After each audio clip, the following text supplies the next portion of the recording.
Bonjour à vous, bienvenue au jour 7 du défi 21 jours pour la paix. Aujourd'hui, le jour 7, le thème est promouvoir la justice sociale. Pour promouvoir la justice sociale, il y a plein de façons. Une des façons, c'est de travailler avec les gens qui sont près de nous.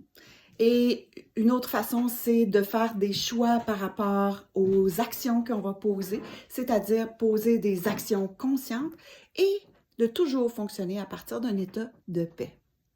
J'ai demandé qu'est-ce qu'on pourrait faire dans le temps des fêtes pour augmenter ou promouvoir en tout cas la justice, soutenir les banques alimentaires et les refuges, soit par de l'argent, soit par du temps. Participer à des campagnes de jouets pour enfants, c'est-à-dire les cadeaux de Noël pour les enfants, surtout pour les enfants défavorisés, bien sûr.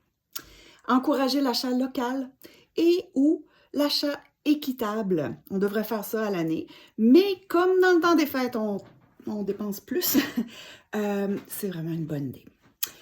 Ensuite, on peut aussi aller chercher des gens qui sont isolés et les inviter avec nous dans nos parties de Noël, à nos célébrations.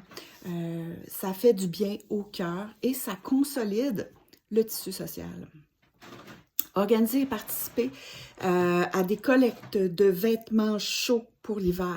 Ça, le chaînon des organismes comme ça, c'est particulièrement utile puisque ça va aller aux gens qui sont défavorisés, qui sont dans la rue, aux femmes battues, toutes des causes qui nous tiennent à cœur comme société.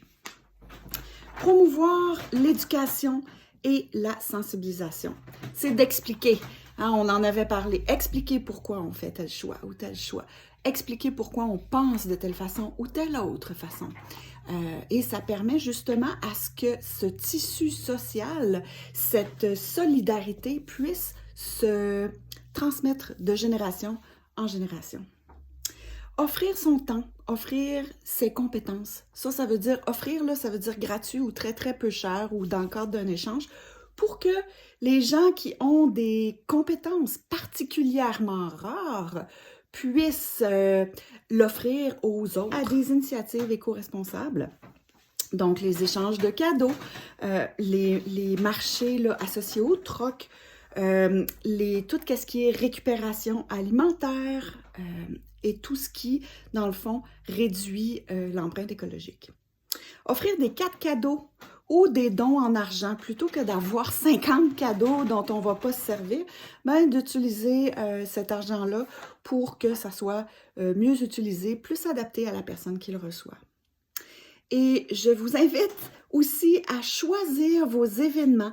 Choisissez des événements qui sont inclusifs, donc qui vont associer la communauté, différentes traditions culturelles, différentes traditions religieuses. Ça implique un certain niveau d'acceptation de la différence. Alors, je vous souhaite un bon défi.